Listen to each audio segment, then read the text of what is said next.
Hello. Um, I am not the right person to give a platform to at a Black Lives Matter demonstration, so I'll be incredibly brief. I want to address the young Millbrae citizens here today that are not Black. I grew up in Millbrae. I went to Spring Valley Elementary and Taylor Middle and Mills High. I am certain that all of you were raised to think about the police the same way that I was, that they're the good guys, they're the heroes, they're here to help you, and you should trust them. I am not asking you to abandon that mindset, but I am asking you to understand that that mindset is valid for you because of your race. There has been plenty of hate thrown at the Black Lives Matter protesters based on the argument that the proudest Americans uphold our American ideals. What they are saying is that true Americans should stick to the status quo, ignoring the fact that everything that makes America great was built on protest. Let me make something very clear. The proudest Americans protest. The proudest Americans research their country's history beyond what is taught in schools, including the racist foundation of the police.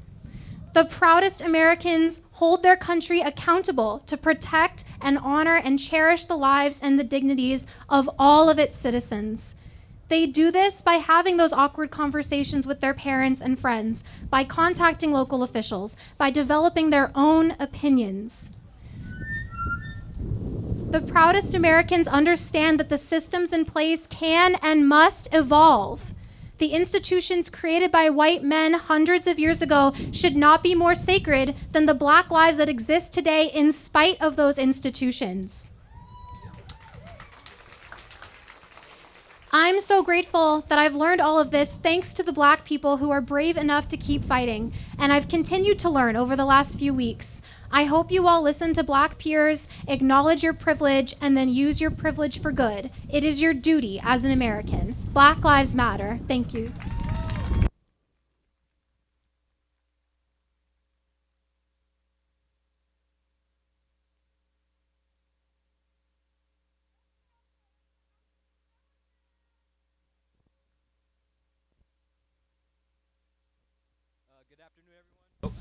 Good afternoon. My name is Elijah Bradford. I'm actually not a resident of Millbrae. I was born and raised in Castro Valley, California.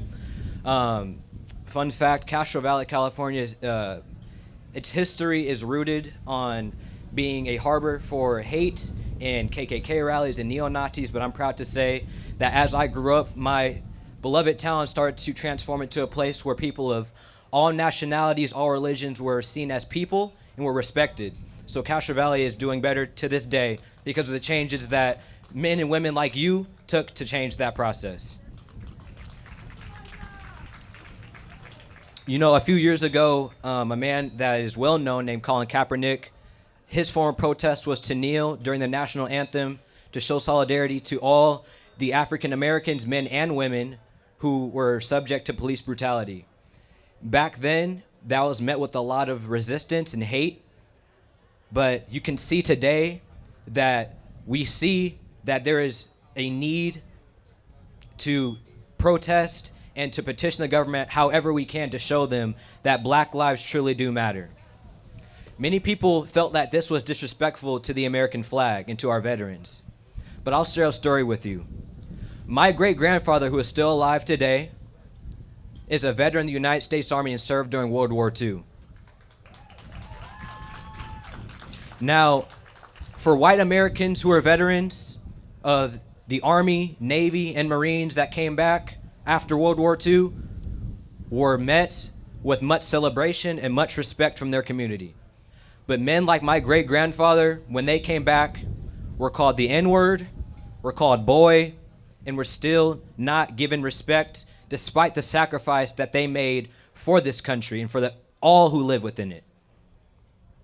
I say to you today, as a young Black man who is 18 years old, I am proud that this country has come to a point to where we are starting to acknowledge that the issues that are deeply rooted in this country need to change.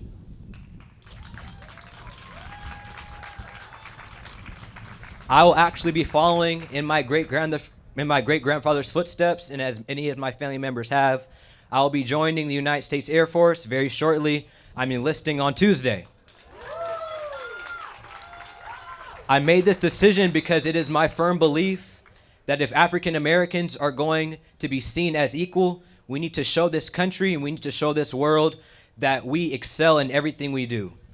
I believe that there needs to be more black doctors, more black lawyers, more black service members, more black people in politics. I believe that the more black people that fill these roles, the more we will be seen as equal, and that just like everybody else in this country, we're simply trying to do the best we can and live our lives in peace.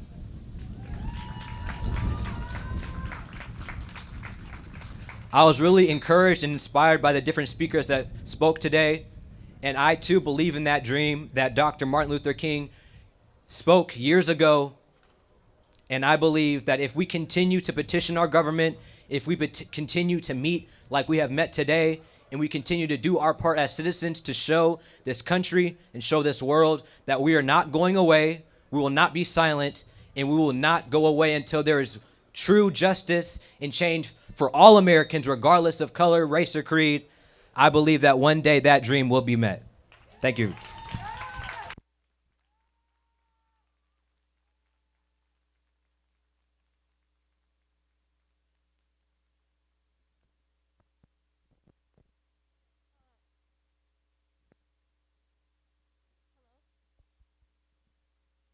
Hello? Hi, my name is, most of you guys don't know me. My name is Sonia Mahajan, and I'm not from here. I'm from the downtown area of San Jose, and I wanted to talk about the racism in our own area. So I come from a place of immense privilege. I have light skin, and I'm a South Asian person. Many people call me, like, oh, you look so, like, white for an Indian person, and I've received immense privilege because of that. And I want to talk about the racism in our own community. I grew up in a mainly Asian and South Asian area, but I heard kids say the N-word every single day. I heard kids say the N-word every single day. It's good? Oh. I heard kids say the N-word every single day, and I had let it slide because I was too afraid. I was too afraid of being like that person. But now I'm starting to realize after going to these protests that it's not just about us, it is about what we do to our community. It's about what we do to our community, and I encourage all of you, no matter what race you are, to report such injustices that occur. People that tend to say the N-word don't, once you report them, or once you call them out on it, they won't do anything. But once you actually report them, and once you realize the consequences for their own action, they start to change. And I encourage all of you guys to do that.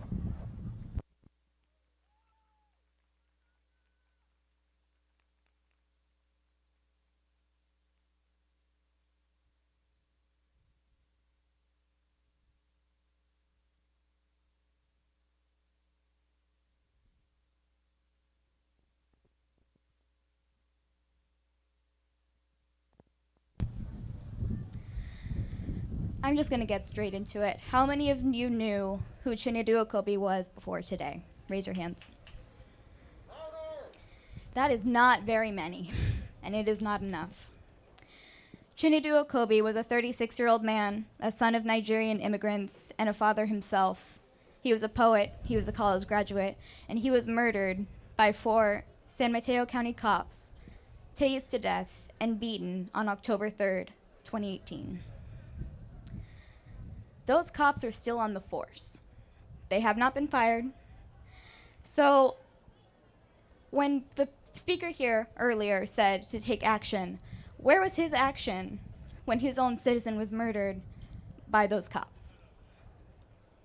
And why does it take a 13-year-old white girl to tell you this?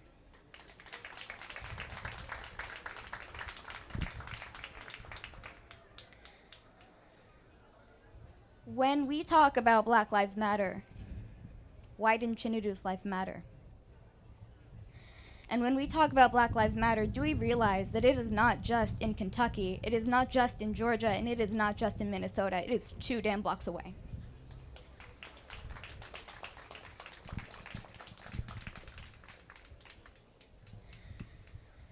Change, if you feel uncomfortable right now, that is good, because change cannot happen unless you feel uncomfortable. Change cannot happen from your couch.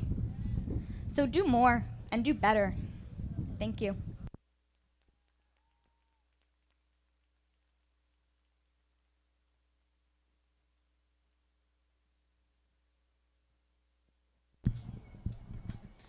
This month is Pride Month, and this week, 2 black trans women were murdered, Dominique Fells and Rhea Minton. The average life expectancy for black trans people in this country is 35 years old. Black trans lives matter, and don't forget that when you say Black Lives Matter.